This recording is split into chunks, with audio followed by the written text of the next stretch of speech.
اب ان میں سے ایک موضوع یہ آتا ہے کہ کچھ کو دوبیلے کا پھوڑا نکلے گا یا دوبیلے کے مرض میں مبتلا ہوگا۔ البتہ یہ ذہن میں رہے کہ دوبیلہ کے پھوڑے کی اتنی اہمیت نہیں ہے۔ سب سے زیادہ اہمیت کہ جس چیز کی جانب رسول اللہ صلی اللہ علیہ وسلم نے بہت زیادہ توجہ دلائی وہ یہ کہ جو بھی علی کا مخالف ہے وہ منافق ہے، لہٰذا دوبیلہ نکلے نہ نکلے، سند صحیح ہو نہ صحیح ہو، معاویہ کی موت دوبیلہ سے ہوئی ہو یا لقوے سے ہوئی ہو یا قرہ سے یعنی سردی کی بیماری کی وجہ سے ہوئی ہو کہ ہر وقت سردی لگتی ہو، یہ ایک الگ موضوع ہے، یا ان سب چیزوں کی وجہ سے ہوئی ہو، اصل موضوع ہے کہ جو رسول اللہ صلی اللہ علیہ وسلم نے ارشاد فرمایا یا علی لا يحبک الا مؤمن ولا يبغضك الا منافق، علی تم سے کوئی محبت نہیں کر سکتا مگر یہ کہ وہ مومن ہوگا، اور کوئی بغض نہیں رکھ سکتا مگر یہ کہ وہ منافق ہوگا۔ اب جو کام میں نے اس میں کیا تھا، جو ترتیب دی تھی، اس کو میں نے پھر چھوڑ دیا،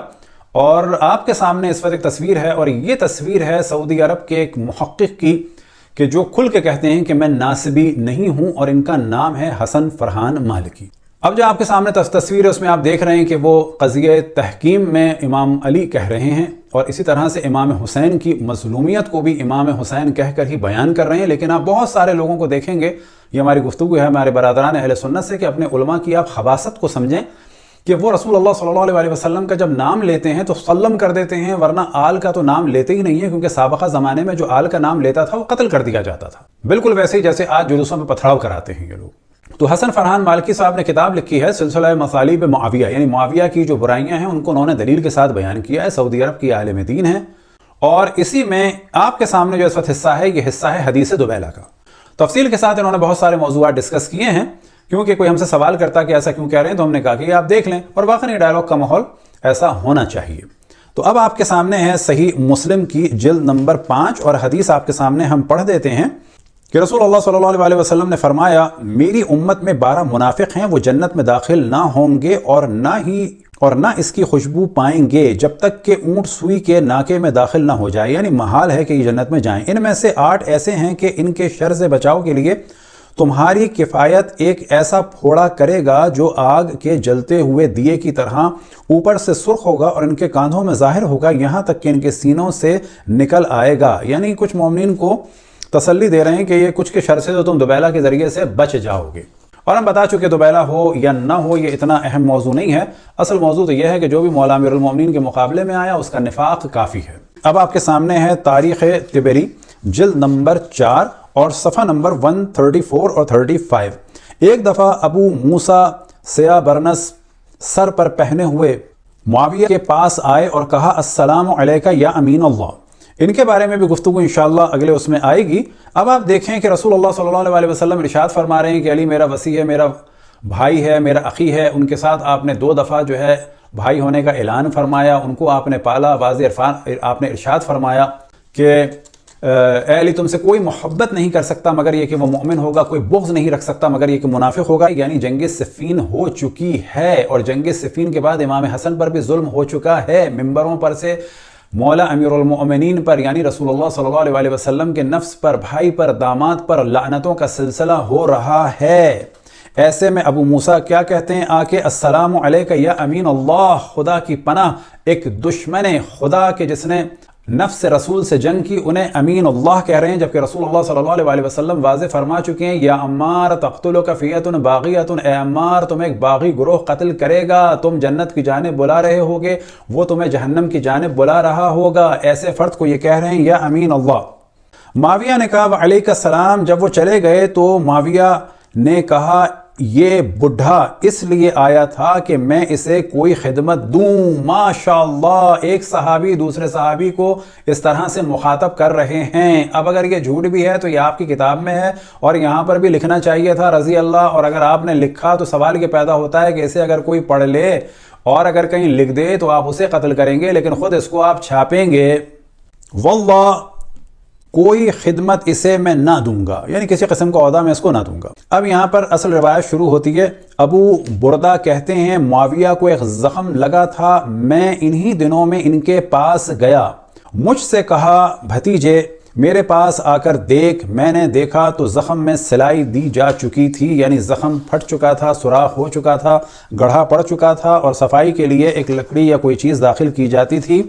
اب آپ کے سامنے اس کا عربی متن ہے، تاریخ طبری جلد نمبر 5 اور آپ کے سامنے ہے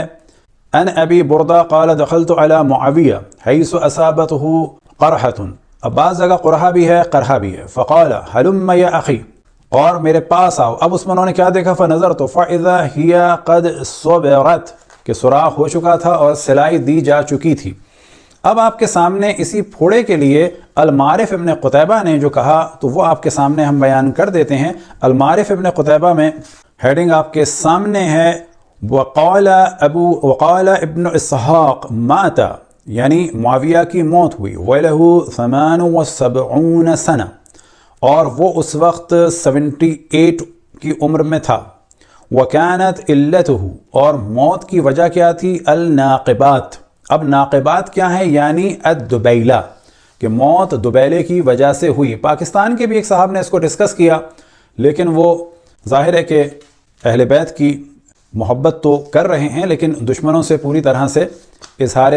برات نہیں کر پا رہے ہیں، 2 کشتیوں پہ سوار ہیں۔ اب آپ کے سامنے ہے، تو انہوں نے بھی موضوع ڈسکس کیا تھا کہ جو دیکھنا چاہے تو دیکھے دبیلا سے کون مرا، اور پھر کہا کہ اب وہ پرانی باتیں ہو گئیں۔ کیسے پرانی باتیں ہو گئیں؟ فرعون بھی پرانی بات ہو گئی، سبھی پرانی باتیں ہو گئیں۔ اب آپ کے سامنے ہے صحیح الترغیب والترہیب، اور یہ تالیف ہے محمد ناصر الدین البانی صاحب کی، کہ جو دنیا سے رخصت ہو چکے ہیں، اور یہ سعودی عرب، اصل میں البانیہ کے تھے، سعودی عرب میں تھے، سلفیوں کے اور وہابیوں کے اور دیوبندیوں کے اس وقت یہ سمجھا جا سکتا ہے کہ اس قرن میں ایک امام تھے علم الحدیث میں، بہت بڑے محدث تھے۔ تو وہ اس کتاب کی جلد نمبر 3 میں اسی موضوع کو ڈسکس کرتے ہیں، کنت عند معاویہ، اور یہ روایت بھی ان ابی بردہ قال کنت عند معاویہ والطبیب یعالج قرحة فی ظہرہ، کہ میں معاویہ کے پاس تھا اور طبیب ان کے پھوڑے کی، کہ جو پیٹ میں تھا، اس کا علاج کر رہا تھا۔ تو یہاں پر حدیث صحیح ہے کہ جو بالکل آپ کے سامنے ہے۔ اب آپ کے سامنے ہے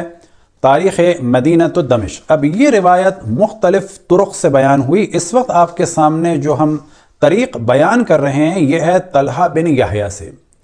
حسن فرحان مالکی صاحب نے ایک اچھا جملہ کہا سند پر ڈسکشن کرنے کے بعد، ہم اسے اس وجہ سے ڈسکس کر رہے ہیں تاکہ پتہ چلے کہ یہ چیزیں شیعہ ہی ڈسکس نہیں کرتے، بلکہ ہر وہ دیندار فرد کے جو رسول آل رسول سے محبت کرتا ہے اور جس کی بھی آنکھ کھل جائے کہ آل رسول پر کیا ظلم ہوا تو وہ ان چیزوں کو ڈسکس کرتا ہے، اور یہ ایک سعودی عالم دین ہے جیسا کہ آپ کی خدمت میں عرض کیا۔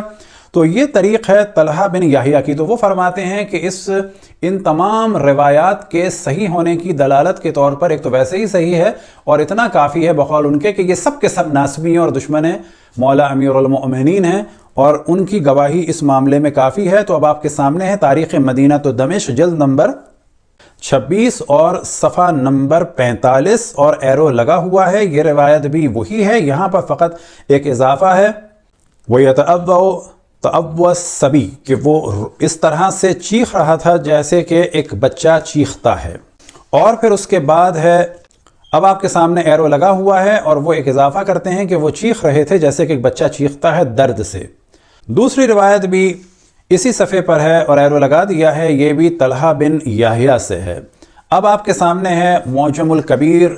للحافظ ابی القاسم الطبرانی کی، اس کی جلد نمبر ہے 19 اور مکتبہ ابن تیمیہ سے ہے، اور صفحہ نمبر ہے 359، اور آپ کے سامنے ہے کہ یہ طریق بھی طلحہ بن یحییٰ سے ہے۔ اب آپ کے سامنے ہے تاریخ مدینۃ دمشق جلد نمبر 59 اور صفحہ نمبر ہے 225، اور یہ طریق بھی طلحہ بن یحییٰ سے ہے، اور یہاں پر یہ ہے کہ وہ مچل رہے تھے اور تڑپ رہے تھے اس بیماری کی وجہ سے۔ اب یہاں پر آپ کے سامنے حوالہ ہے المعجم الاوسط کا، اور جلد نمبر ہے 6 اور صفحہ نمبر ہے 78، اور یہ روایت بھی طلحہ بن یحییٰ سے ہے، اور وہی روایت ہے کہ جو آپ کے سامنے بیان کی۔ تو ایک طرق تو ہو گئی، طریق تو ہو گئی یہ۔ دوسری طریق ہے حمید بن ہلال سے، اور یہ نقل کرتا ہے ابی بردہ سے، اور جیسا کہ ڈاکٹر حسن فرحان مالکی صاحب نے کھل کے کہا کہ یہ سب ناسبی ہیں۔ تو جس طرح سے آپ لوگ بڑے آرام سے یعنی پاکستان کے محققین بہت سارے بڑے آرام سے ہر دشمن اہل بیت کے ساتھ رضی اللہ بھی لگا دیتے ہیں، لیکن حسن فرحان مالکی نے جرت کی کہ خداوند تبارک و تعالیٰ ان کی توفیقات میں اضافہ فرمائے اور قرب رسول اللہ اور قرب اہل بیت علیہم الصلوۃ، قرب رسول اللہ صلی اللہ علیہ وسلم اور قرب اہل بیت رسول اللہ صلی اللہ علیہ وسلم انہیں عطا فرمائے۔ اب آپ کے سامنے ہے تاریخ دمشق جلد نمبر 16 اور صفحہ نمبر 45، 44 اور 45، اور یہاں پر بھی ان حمید بن ہلال سے یہ روایت ہے۔ طبقات کبریٰ آپ کے سامنے ہے جلد نمبر 1 اور یہ روایت ہے صفحہ نمبر 149 پر، اور حمید بن ہلال سے ہے، اور یہاں پر بھی یہی موضوع ہے، اور نیچے آپ دیکھ رہے ہیں کہ اسنادہ حسن الاحاد والمثانی، اور اس کے صفحہ نمبر 99 میں ہے، اور یہ روایت بھی حمید بن ہلال سے نقل ہوئی ہے۔ اب آپ کے سامنے ہے معجم الکبیر اور تیسری طریق ہے عاصم بن کلیب سے، اور جلد نمبر ہے 9 اور صفحہ نمبر ہے 359، اور ایرو لگا ہوا ہے 841 کا، عاصم بن کلیب سے وہی روایت ہے، اور 841 کا اگر آپ حاشیہ دیکھیں رواہ احمد، اور پھر اس کے بعد ہے رجالہ رجال الصحیح رواہ الحاکم وقال صحیح علی شرط الشیخین، کہ اس کے رجال صحیح ہیں، احمد نے اس کو نقل کیا ہے، یعنی مسند احمد میں رجال اس کے صحیح ہیں، اور حاکم نے اس کو صحیح کہا ہے اور کہا ہے کہ یہ شیخین کی شرط پر صحیح ہے، اور وافقہ الذہبی، اور الذہبی نے بھی ان کی قول کی موافقت کی ہے۔ اب آپ کے سامنے چوتھا طریق ہے تاریخ مدینہ دمشق ان ثابت، جلد نمبر ہے 59